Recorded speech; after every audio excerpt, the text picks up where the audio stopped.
Chapter 3 Mysterious Tower. I thought I heard her voice in the distance. In Yen Sid's mysterious tower, King Mickey's long tail came to an end. Kairi looked over at Riku. His head was still lowered, even after the story was over.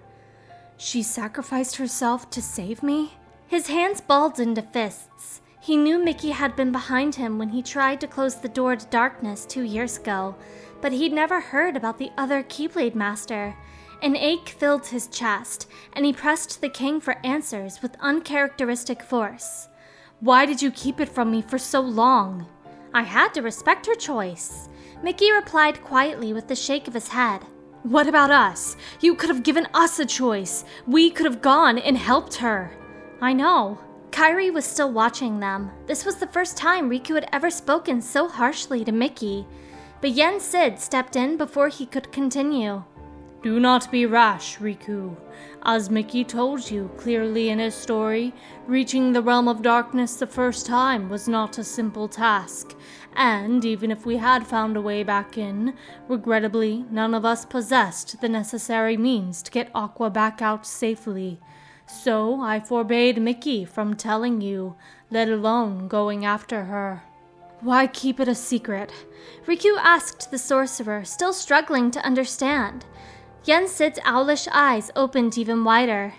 That much is obvious, he replied. If not you, then certainly Sora would have staged a reckless attempt at a rescue. But now we can help Aqua, you and I. We're gonna go find her, Mickey declared. Riku's response was equally enthusiastic. Yeah, count me in. Kairi smiled at the sight of him. Who's this new Riku and where's the old one? New me? Have I changed? I'm older, sure, and I cut my hair. Is there more? Yeah, you're more like Sora, Kairi observed, giggling. Should I be flattered? Riku asked. A gentle smile rose on Yen Sid's face as he watched the exchange. You know, maybe she's right. Maybe I really am different. I try too hard to be the role model. It's more fun to just listen to my heart, which is Sora-esque. Well, we still like you. Riku grinned back at her and nodded. Kairi stepped toward Yen Sid. Master, I came here because I wanted to help somehow. What can I do? I have entrusted the wizard Merlin to oversee the training for our new Keyblade wielders, yourself and Lee. Lee? She asked. She didn't know who that was.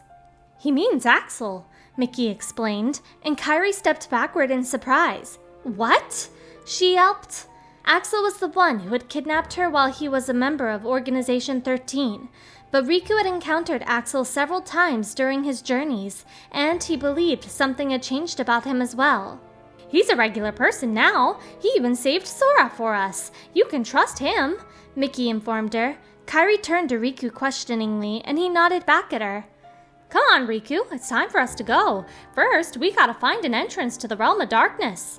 The king walked toward the door to the chamber, eager to depart, while Riku and Kairi started after him. Yen Sid wasn't quite finished, though.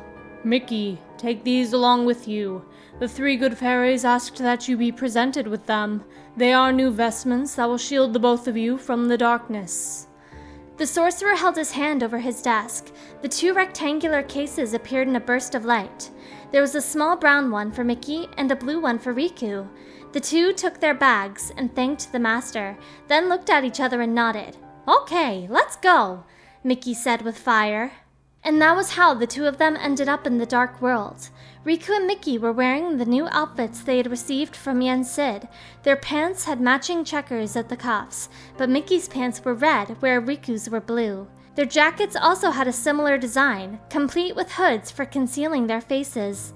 Riku kept a cautious eye on their surroundings as he walked slowly forward. He had been down here 2 times in the past, once when he closed the door to darkness, and then again when he found himself here with Sora. Do you need a break? We can stop, Mickey asked, turning to Riku when he noticed his comrade lagging behind. No, just... I've been here. I should know this place. But that all seems like another life. Not much time had actually passed since his last visit, but still. Well, gee, Mickey said, walking over to Riku. Think of all the things you've seen, all the feelings you've felt. Why, you've done years of growing in almost no time at all. I remember my first time here. I was so scared, but now my doubts and fears are gone. If anything, I feel exhilarated, and it's not because there's darkness in me. I know too well what that rush is like. This is different. Riku placed a hand on his chest and closed his eyes for a moment. He remembered the boy he had been when the darkness had nearly taken his heart. Light and darkness will always be two sides of the same coin, so all that matters is to keep myself from swaying toward the shadow again. Darkness exists in everything, but it won't tell my heart what to do. And it's not adrenaline either, he continued. I know Aqua needs us, but I'm ready. I'm in control now. Maybe it's because you're with me this time. He finished his little speech with a smile. Mickey returned the smile and shook his head. Oh, it's not me. I think it's because you finally found inside you that special strength to protect what matters. What? Mickey's observation caught Riku by surprise. Sometimes you care so much for somebody that other feelings disappear, and then there's no room for fear or doubt. Riku looked down at his right hand as a faint memory from his childhood suddenly came back to him. Strength for what? To protect the things that matter. You know, like my friends. Who was that guy back then? That was the day I first held a Keyblade. Is that it? Strength to protect what matters? It reminds me of a promise I made. To who? Just someone I once met. Can't tell. Riku curled his hand into a fist. That was our secret promise. I remember he said the magic would wear off if I told anyone. Sounds like a good memory. Yeah. Maybe, just maybe, that promise still bound them together to this day. While we're reminiscing, Riku said, Mickey, does any of this look familiar? Sort of, but the realm of darkness has changed since I was here with Aqua. Mickey's head swiveled back and forth. Yeah, it's different from what I remember. Riku agreed. He didn't remember any of this from his first and second visits. The realm of darkness was huge, though, and any new worlds it had taken could have changed its appearance. Usually, I'd just follow my heart, and Aqua would show me the way. Mickey started walking. There was a serious look in his eyes as he gazed off into the distance. But the closer I get, the hazier our connection feels. What could be causing that? Either way, we can't give up hope, Mickey reminded him, turning around. Riku gave him a nod. Yeah, he said, following him. It was easy to let your mind wander in the constant murk of this world. And the two of them continued in silence. After seeing the same unchanging view for so long, you might start to think it would never end. If Aqua's been lost in here all by herself this whole time, I can imagine how alone she must feel. Even a heartless would be a welcome sight. The sheer loneliness of this place was crushing, but Riku had Mickey with him. Suddenly, the landscape opened up, and the sound of waves reached their ears. It was a beach in the dusky gloom. A hazy light hung over the water in the distance. Perhaps it was a setting sun, perhaps a moon. This beach. Riku murmured in spite of himself. He had been here before. It's gone, Mickey whispered, and Riku looked at him curiously. Huh? I was positive Aqua was here, but now her trail's gone dim. I've been here too, with Sora. Riku told him. They had arrived here together after defeating Xemnas. Really? This is where we found our way back to the Realm of Light. Hey, maybe Aqua did too. Hope began rising in his chest. Back then, Sora and I sat here and talked through some things, really important things. And then that letter took us back to the Realm of Light. Maybe something similar happened to Aqua. However, Mickey shook his head sadly. Aqua has fallen into an even darker abyss, somewhere I can't see her, and I don't think we're equipped to dive any deeper than we are, he said, gazing out over the water. So then... Riku sighed, just as a pack of Heartless sprouted up from the ground. Oh no! What? The pair summoned their Keyblades, but they were already surrounded. Riku, be careful! Even the least threatening Heartless are stronger in this realm. I got it. Riku tightened his grip on his Keyblade at Mickey's warning. The Heartless swarmed together in a gigantic black tornado, then went on the attack. Riku sprang right into the middle of the massive creatures and started fighting them off with his Keyblade. Meanwhile, Mickey used magic to break the horde apart. It's not over! Be careful! Oh no! Just as Riku landed on the ground, a wave of shadows crashed down on him from behind and completely swallowed him up. Riku! He was floating in dark water, an abyss of perfect blackness. He couldn't breathe. Is the darkness going to... No, that's not possible. Didn't expect to see you again. There was a voice. What? Riku opened his eyes in the water. He couldn't see who was speaking. This voice, is it mine? Why am I hearing my own voice? Why did you even come here? Because someone needs me, Riku answered. He could sense whoever was there with him wavering slightly. Do you want some help? Who are you? Riku asked. Me? Riku ran out of air before he could hear the rest of the reply. Yeah, it must be you.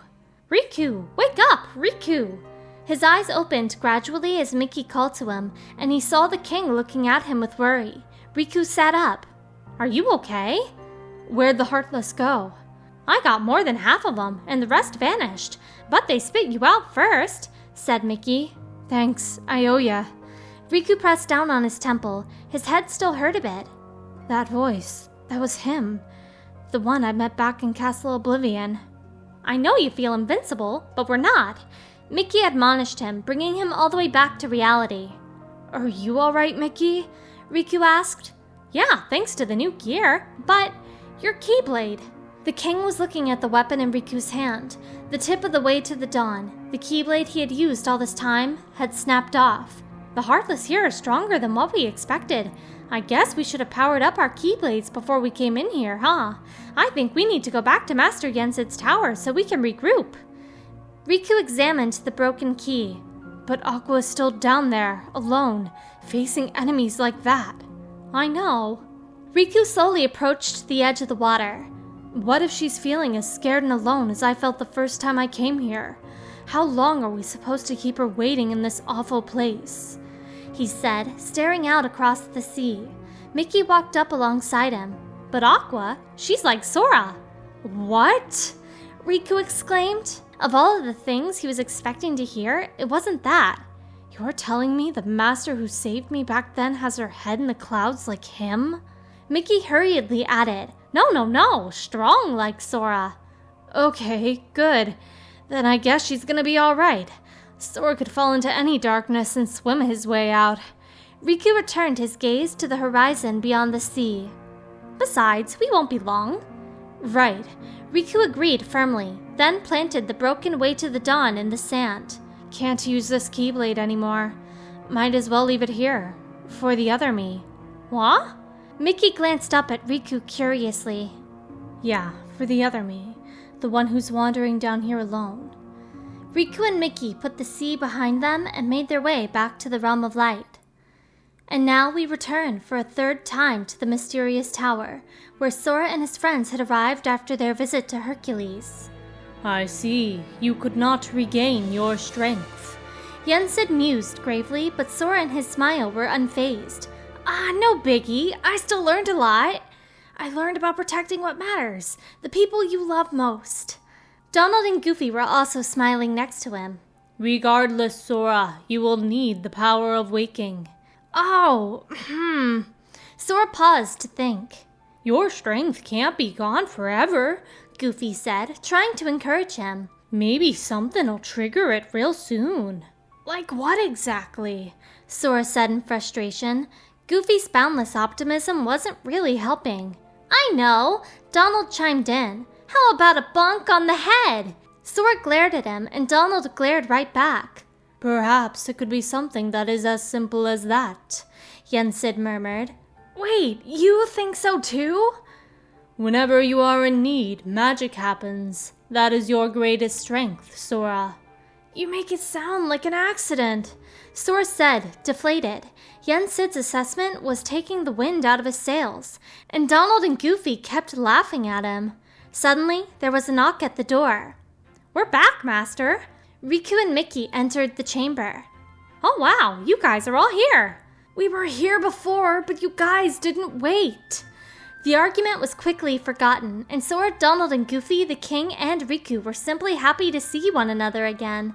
Sora and his companions filled in the other two on the results of their mission, and when they were finished, Mickey replied, But honestly, we didn't fare any better. Donald and Goofy shared a look. Did you manage to find where Aqua is? Goofy asked. "'Cause Master Yen Sid said that's why you fellows left." Not even a hint, added Donald. Riku and Mickey shared a look of chagrin, and the king nodded sadly. Riku began to elaborate. "We know Master Aqua made it as far as the beach that Sora and I once visited, but that's where her trail ends." Apparently, the situation was more dire than they had realized. "All traces of her vanished into the great abyss, beneath the realm of darkness," Mickey added. "She's gone?" Donald asked weakly. "No, Sora was dragged into the abyss during his exam, and I went in after him, so I think if we find someone that was really close to Aqua, and they make the dive, they could reach her down there." Riku clearly believed there was some way to save her, but Mickey only shook his head. "I'm not sure who's even left to ask. Ventus is hidden, and Aqua's the only one who knows where. Plus, nobody's seen Terra in ages. Aqua was the last." As long as they were unable to locate Ven and Terra, Aqua would never return to the Realm of Light, and unfortunately, they had no means of tracking down either of them. "So Aqua, she's gonna be the key to finding all three." Riku fell into thought. "Yes," said Master Yen Sid. "Their teacher, Master Ericus, would have been another possibility, had Xehanort not mercilessly struck him down." The sorcerer's gaze lowered just the barest amount, a rarity for him. Sora was the one who broke the silence. "I'll save her." Everyone in the room turned to him, surprised by his forcefulness, but he couldn't help speaking up. The feeling had welled up so suddenly, squeezing his heart tight. "I will save Aqua." "But you can't!" "But Sora, that's gonna be super hard since you don't have the power of waking." Donald sounded a bit annoyed, and Goofy merely worried. "Huh? Sorry, I have no idea why that just popped out." Sora scratched his head, also confused by the sudden surge of emotion. "Well, it was pretty convincing." "Yeah, better not let us down." Mickey and Riku smiled. "Okay," Sora affirmed with a grin of his own. "Sora," Yen Sid said, "you must focus on regaining your lost power of waking. Mickey and Riku, I recall that Master Aqua journeyed to many worlds and connected with others who could be the link we need." "Good plan, sir. Riku and I will retrace her steps and see if we can find any clues. But first," Mickey stepped before the sorcerer and Riku did the same. "We got hit pretty hard in the Realm of Darkness. My Keyblade was damaged, and the Heartless broke Riku's clean in half, so we're gonna need replacements before we can continue." "In that case, rendezvous with Kairi and Lee. They are continuing their training under the tutelage of the wizard Merlin." Riku and Mickey bowed. "Yes, sir. Also, I would like you to deliver these for me." Yen Sid waved his hand, and 2 cases appeared on his desk, one red and one black. They were of different size and color from the ones the sorcerer had given Riku and Mickey for their journey to the Realm of Darkness. "They are the same as the ones I gave you, special vestments to shield Kairi and Lee from the darkness." "We got 'em." Riku and Mickey each took a bag. "What? No fair! What about my outfit, Master?" Sora cut in. Donald was quick to admonish him. "Sora, don't bug him like that. It's inconsiderate." However, the sorcerer was merely amused. "Settle down.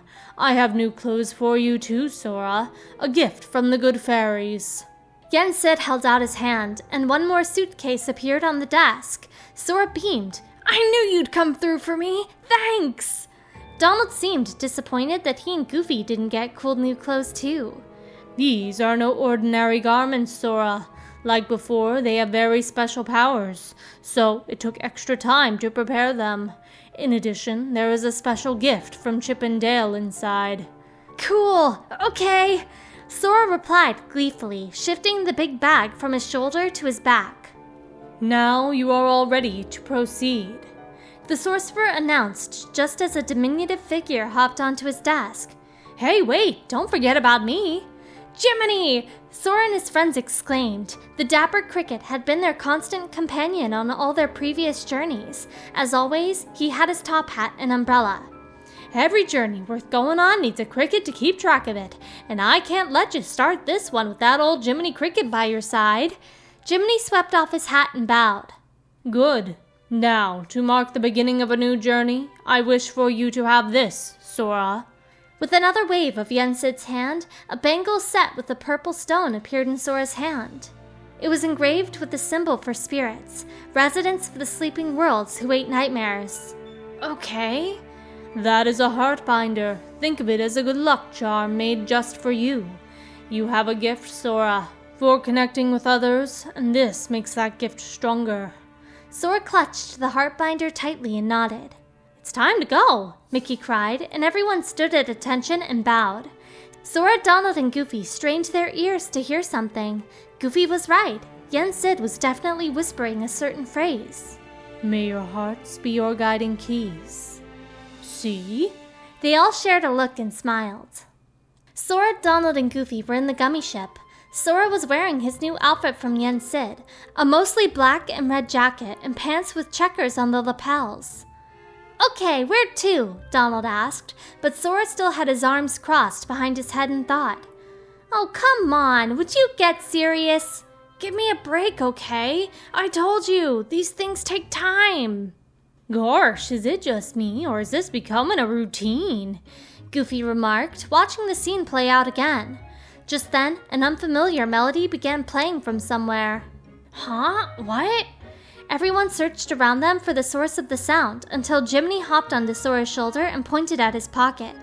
It's coming from you, Sora, he said. Sora shoved his hand into the pocket and found a square, palm-sized device with a screen. Near the bottom was a button with Mickey's symbol on it. Can you make it stop? I don't know how. Maybe this. Sora touched the green button on the screen and a very familiar chipmunk appeared. Hooray! He picked up! Dale cried. Huh? Dale? Hey, Chipper, I finally got him! Hurry up, Chip! Dale shouted, and the other chipmunk leaped into the image. Well, it's about time, Chip said. The two chipmunks appeared to be calling from the study of Disney Castle, and they explained in turns. You gotta answer the phone, Sora, or we can't give you updates. We got lots and lots of important stuff we want to tell you. That's why we asked Master Yensid to make sure you got this gummy phone we made ya, so we'd be able to stay in touch with you at all times. And it takes pictures. So this gadget was called a gummy phone? Oh, you finally finished it. Jiminy chimed in cheerfully. Say, with this gummy phone, we can talk to each other across worlds. In fact, I might even try writing my journal on it. Wow, sounds like it's pretty handy, guys. Sora inspected the gummy phone closely. So, what's so important? This! Back when you and Riku quested through the sleeping worlds, Riku recovered some secret research data that Ansem the Wise hid inside you. Ansem's code! Dale cried out in the middle of Chip's reply. Ansem's code, the fruits of Ansem the Wise's research, entrusted to Riku when he overcame Sora's nightmare during the Mark of Mastery exam. Added Chip. We've been working our tails off trying to crack it and see what it says.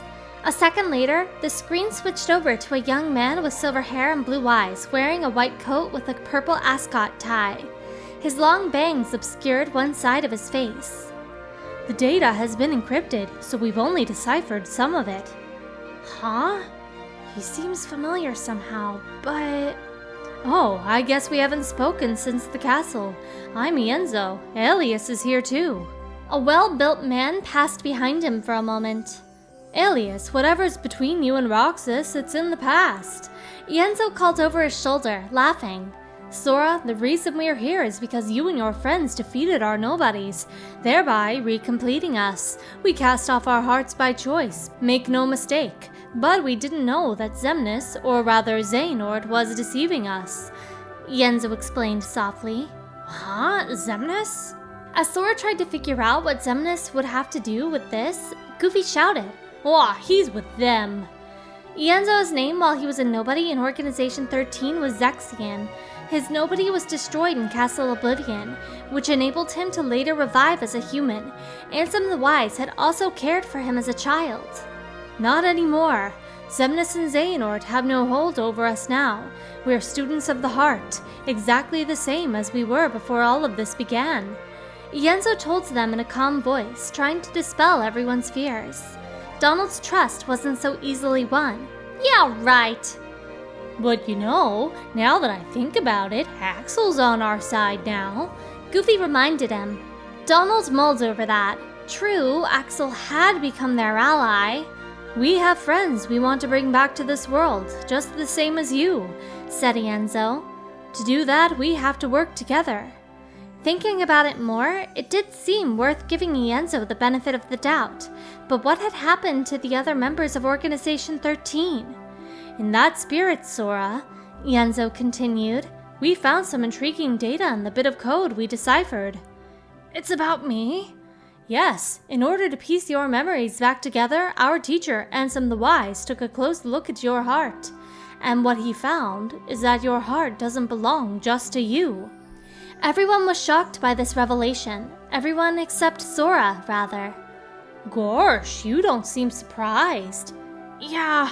Sora nodded at Goofy, then softly placed a hand on his own chest. "Honestly, I suspected as much. There's another heart inside mine.